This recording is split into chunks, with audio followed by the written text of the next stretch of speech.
नमस्कार दोस्तों, मेरे YouTube चैनल में आपका स्वागत है। मैं फिर से उपस्थित हो चुका हूँ एक नया वीडियो लेकर के। पौष मास की सफलता और पुत्रदा नामक एकादशी का महात्म्य। तो दोस्तों, इसको लाइक करें, शेयर करें, सब्सक्राइब करें, आपकी मनोकामना अवश्य पूर्ण होंगी। तो देखिए,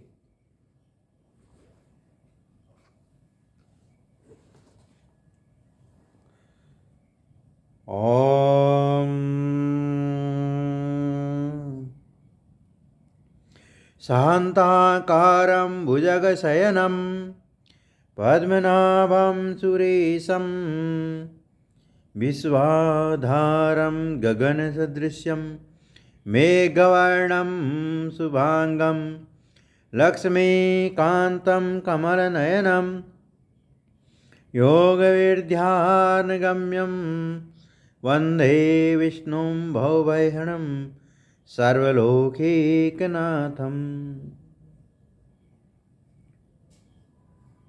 युधिष्ठिर ने पूछा, स्वामी,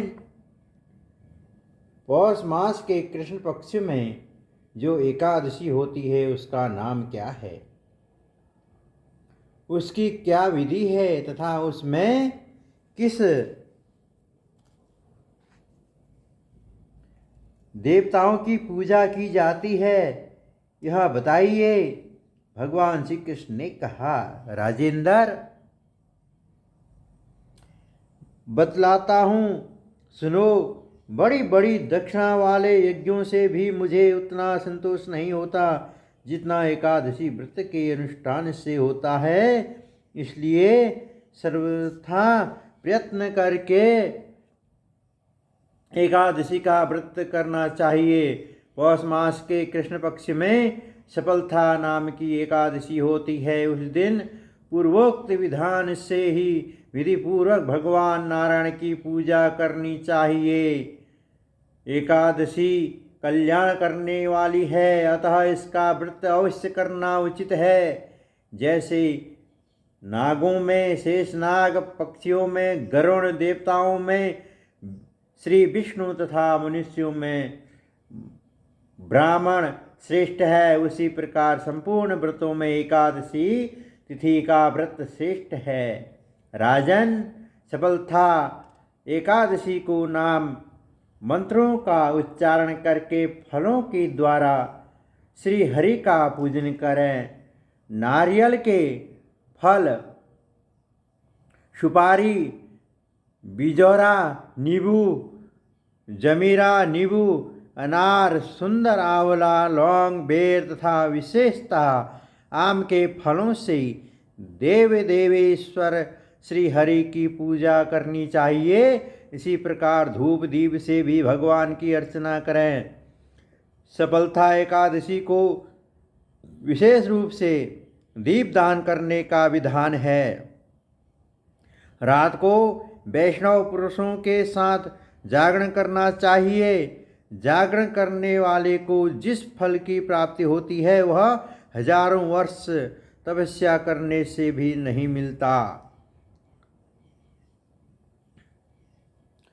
नृपश्रेष्ठ, अब सफलता एकादशी की शुभ कारिणी कथा सुनो।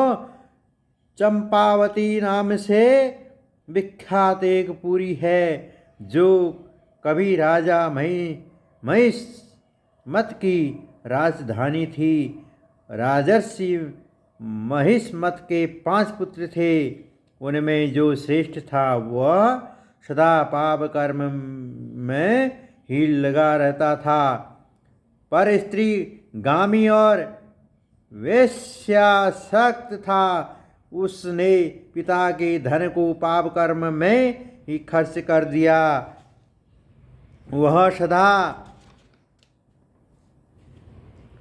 दुराचार परायण तथा ब्राह्मणों का निंदक था। वैष्णवों और देवताओं की भी हमेशा निंदा किया करता था। अपने पुत्रों को ऐसा पापाचारी देखकर राजा महिष्मत ने राजकुमारों में उसका नाम लुम्भक रख दिया। फिर पिता और भाइयों ने मिलकर उसे राज्य से बाहर निकाल दिया।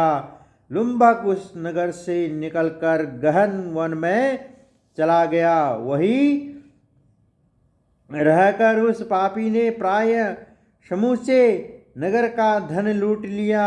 एक दिन जब वह चोरी करने के लिए नगर में आया तो रात में पहरा देने वाले सिपाहियों ने उसे पकड़ लिया, किंतु जब उसने अपने को राजा महिष्मत का पुत्र बतलाया तो सिपाहियों ने उसे छोड़ दिया। फिर वह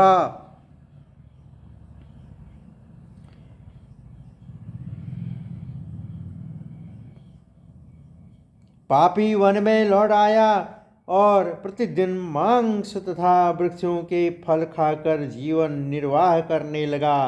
उस दुष्ट का विश्राम स्थान पीपल वृक्ष के निकट था।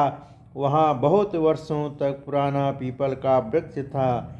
उस वन में वह वृक्ष एक महान देवता माना जाता था। पाप बुद्धि लुम्भक वही निवास करता था। बहुत दिनों के पश्चात एक दिन किसी सच्चित पुण्य के प्रभाव से उसके द्वारा एकादशी के व्रत का पालन हो गया। पौष मास में कृष्ण पक्ष की दशमी के दिन पापिष्ट लुम्भक ने वृक्षों के फल खाए और वस्त्रहीन होने के कारण रात भर जाड़े का कष्ट भोगा। उस समय न तो उसे नींद आई और न आराम ही मिला। वह निष्प्राण सा हो रहा था। सूर्योदय होने पर भी उस पापी को होश नहीं हुआ।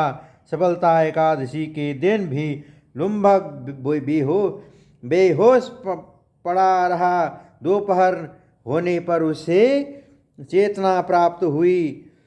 फिर इधर उधर दृष्टि डालकर वह आसन से उठा और लंगड़े की भांति पैरों से बार बार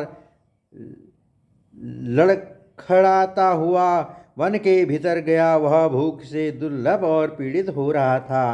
राजन, उस समय लुम्भक बहुत से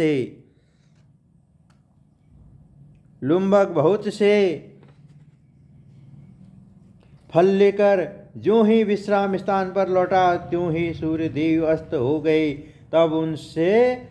तब उसने वृक्ष की जड़ में बहुत से फल निवेदन करते हुए कहा, इस फलों से लक्ष्मीपति भगवान विष्णु संतुष्ट हो।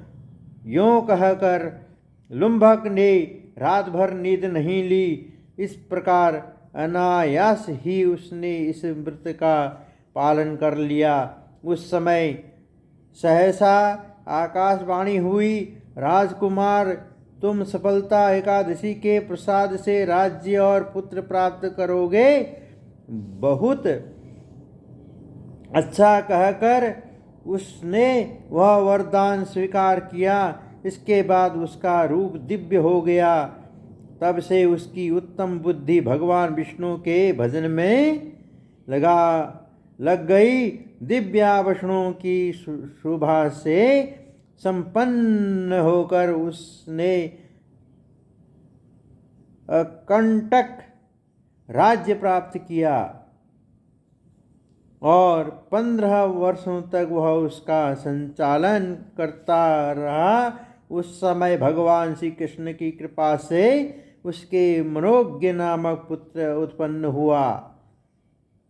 जब वह बड़ा हुआ तब लुम्भक ने तुरंत ही राज्य की ममता छोड़कर उसे पुत्रों को सौंप दिया और वह भगवान श्री कृष्ण के समीप चला गया, जहाँ जाकर मनुष्य कभी शोक में नहीं पड़ता। राजन, इस प्रकार जो सफलता एकादशी का उत्तम व्रत करता है वह इस लोक में सुख भोग कर मरने के पश्चात मोक्ष को प्राप्त होता है। संसार में वे मनुष्य धन्य हैं जो सफलता एकादशी के व्रत में लगे रहते हैं। उन्हीं का जन्म सफल है। महाराज, इसकी महिमा को पढ़ने सुनने तथा उसके अनुसार आचरण करने से मनुष्य राजसूय यज्ञ का फल पाता है। युधिष्ठिर बोले, श्री कृष्ण, आपने शुभ कारणी सफलता एकादशी का वर्णन किया। अब कृपा करके शुक्ल पक्ष की एकादशी का महत्व बतलाइए। उसका क्या नाम है, कौन सी विधि है तथा उसमें किस देवताओं का पूजन किया जाता है।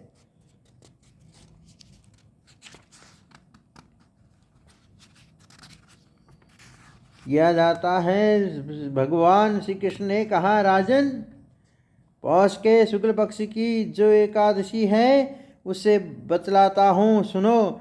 महाराज, संसार के हित की इच्छा से मैं इसका वर्णन करता हूँ। राजन, पूर्वोक्त विधि से ही यत्न पूर्वक इसका व्रत करना चाहिए। इसका नाम पुत्रदा है। यह सब पापों को हरने वाली उत्तम तिथि है। समस्त कामनाओं तथा सिद्धियों के दाता भगवान नारायण इस तिथि के अधिदेवता हैं। चराचर प्राणियों सहित समस्त त्रिलोकी में इससे बढ़कर दूसरी कोई तिथि नहीं है। पूर्व काल की बात है। भद्रावती पुरी में राजा सुकेतुमान राज्य करते हैं। उनकी रानी का नाम चंपा है। राजा को बहुत समय तक कोई वंशधर पुत्र नहीं प्राप्त हुआ, इसलिए दोनों पति पत्नी सदा चिंता और शोक में डूबे रहते थे। राजा के पितर उनके दिए हुए जल को शोकाच्छ्वास से गर्म करके पीते थे। राजा के बाद और कोई ऐसा नहीं दिखाई देता जो हम लोगों का तर्पण करेगा। यह सोच सोच कर पितर दुखी रहते थे। एक दिन राजा घोड़े पर सवार हो गहन वन में चले गए। पुरोहित आदि किसी को भी इस बात का पता न था। मृग और पक्षियों से सेवित उस सघन कानन में राजा भ्रमण करने लगे। मार्ग में कहीं सियार की बोली सुनाई पड़ती थी तो कहीं उल्लुओं की। जहाँ तहाँ रिछ और मृग दृष्टिगोचर हो रहे थे। इस प्रकार घूम घूम कर राजा वन की शोभा देख रहे थे। इतने में दोपहर हो गया। राजा को भूख और प्यास सताने लगी। वे जल की खोज में इधर उधर दौड़ने लगे। किसी पुण्य के प्रभाव से उन्हें एक उत्तम सरोवर दिखाई दिया, जिसके समीप मनुष्यों के बहुत से आश्रम थे। शोभाशाली नरेश ने उन आश्रमों की ओर देखा। उस समय शुभ की सूचना देने वाले शकुन होने लगे। राजा दाहिना नेत्र और दाहिना हाथ फड़कने लगा, जो उत्तम फल की सूचना दे रहा था। सरोवर के तट पर बहुत से मुनि वेद पाठ कर रहे थे। उन्हें देखकर राजा को बड़ा हर्ष हुआ। वे घोड़े से उतरकर मनुष्यों के सामने खड़े हो गए और पृथक पृथक उन सब की वंदना करने लगे। वे मुनि उत्तम व्रत का पालन करने वाले थे। जब राजा ने हाथ जोड़कर बारंबार दंडवत किया, तब मुनि बोले, राजन, हम लोग तुम पर प्रसन्न हैं। राजा बोले, आप लोग कौन हैं? आपके नाम क्या है तथा आप लोग किस लिए यहाँ एकत्रित हुए हैं? यह सब सच सच बताइए। मुनि बोले, राजन, हम लोग विश्वदेव हैं, यहाँ स्नान के लिए आए हैं। माघ निकट आया है। आज से 5वें दिन माघ का स्नान आरंभ हो जाएगा। आज ही पुत्रदा नाम की एकादशी है, जो व्रत करने वाले मनुष्यों को पुत्र देती है। राजन ने कहा, विश्वदेवगण, यदि आप लोग प्रसन्न हैं तो मुझे पुत्र दीजिए। मुनि बोले, राजन, आज के ही दिन पुत्रदा नाम की एकादशी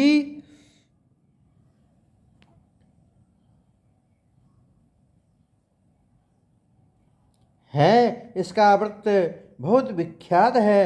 तुम आज इस उत्तम व्रत का पालन करो। महाराज, भगवान केशव के प्रसाद से तुम्हें अवश्य पुत्र प्राप्त होगा। भगवान श्री कृष्ण कहते हैं, युधिष्ठिर, इस प्रकार उन मुनियों के कहने से राजा ने उत्तम व्रत का पालन किया। महर्षियों के उपदेश के अनुसार विधि पूर्वक पुत्रदा एकादशी का अनुष्ठान किया। फिर द्वादशी को पारण करके मुनियों के चरणों में बारंबार मस्तक झुकाकर राजा अपने घर आए। तदंतर रानी ने गर्भ धारण किया। प्रसव काल आने पर पुण्य कर्मा राजा को तेजस्वी पुत्र प्राप्त हुआ, जिसने अपने गुणों से पिता को संतुष्ट कर दिया। वह प्रजाओं का पालक हुआ। इसलिए राजन, पुत्रदा का उत्तम व्रत अवश्य करना चाहिए। मैंने लोगों के हित के लिए तुम्हारे सामने इसका वर्णन किया है। जो मनुष्य एकाग्रचित्त होकर पुत्रदा का व्रत करते हैं, वे इस लोक में पुत्र पाकर मृत्यु के पश्चात स्वर्गगामी होते हैं। इस महात्म्य को पढ़ने और सुनने से अग्निष्टोम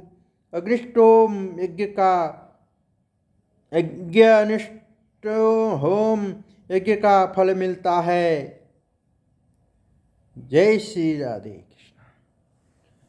नमस्कार दोस्तों, अगर ये वीडियो आपको अच्छे लगे तो इसको लाइक करें, शेयर करें, सब्सक्राइब करें, तो आपकी मनोकामना अवश्य पूर्ण होंगी। तब तक के लिए मैं अपना वाणी यहाँ पर विराम कर रहा हूँ।